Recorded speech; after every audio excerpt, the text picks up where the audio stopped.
This is a story of how one brand new Baha'i energized a whole community. It's set in Oberlin, Ohio, a town 40 miles west of Cleveland. The town of Oberlin itself was one of the stops in the Underground Railroad. When Oberlin was first founded, it was because of Oberlin College. It was the first college to accept women and to accept blacks. It kind of created the environment that Oberlin is now. So basically anything that you want to believe in that is positive, that pushes, people together and understanding, that's Oberlin. Angela Padilla and Dana Mitchell have a lot in common. They both live in Oberlin, where they're balancing careers and family life. Angela is married, the mother of one young daughter, and she's a school teacher. Dana is a massage therapist and the mother of two young girls. They also share the Baha'i faith. Their stories are strikingly similar. My brother and my sister-in-law live in Henderson, Tennessee, and they've been Baha'is for over 20 years. My sister lives in Bermuda, and she is a Baha'i. What really sparked me is the joy in my brother's eyes. I mean, when he was talking about the faith, his eyes just lit up. And listening to my sister and watching the changes that my sister was actually making in her life made me really want to start, going a little bit further into the faith.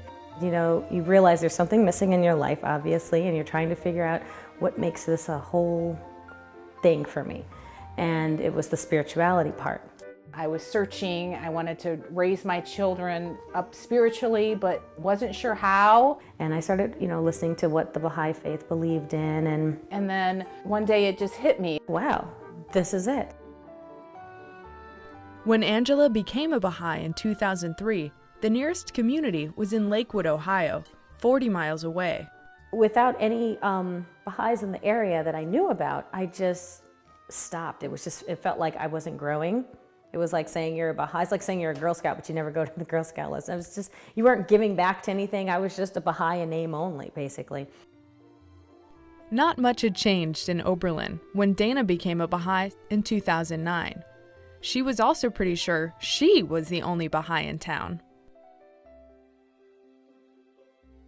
So Dana began traveling the 40 miles to Lakewood to attend a Sunday morning program hosted by a local Baha'i family.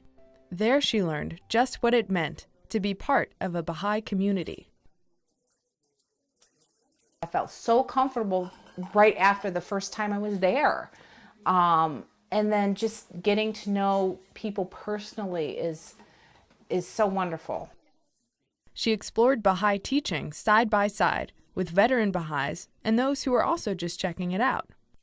While she participated in the study circle, her children attended their own classes.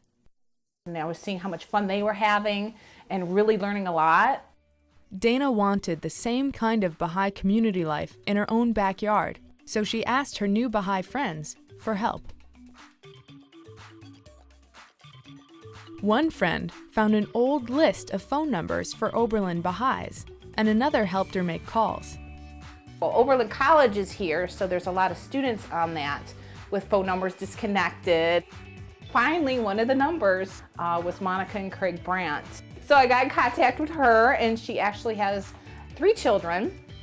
I kept hearing that there was a lady, her name was Angela Padilla, and I kept hearing this name from different Baha'is, and they're like, I know she's a Baha'i, and her husband's a Baha'i, and I think her brother's a Baha'i. And my little one, Nia, she's was starting kindergarten, and we had an orientation, and I double asked what that teacher's name was.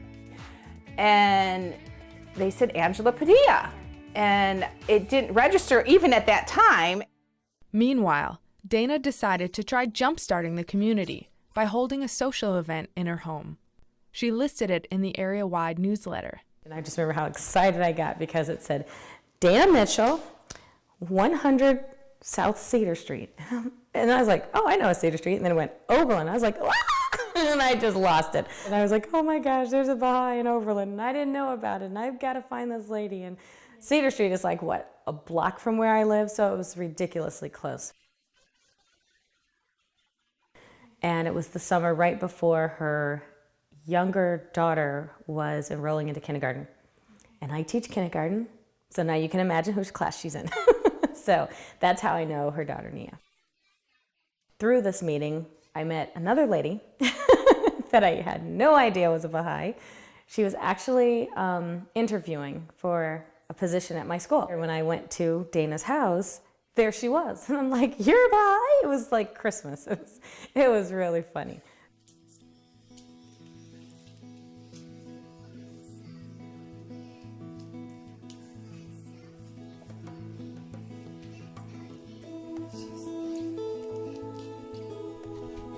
The Oberlin Baha'i community now meets every Saturday evening in Dana's home. Dana is energetic, she's excited, she's enthusiastic, and she makes me want to come to a meeting. I know I can't keep up with her, but it's just the feeling of, you're making this fun, I want to be around you more. At the heart of their activities is a study circle, where Angela and Monica are exploring Baha'i teachings on the purpose of life. At the same time, Dana teaches classes for the 7 Baha'i children in Oberlin.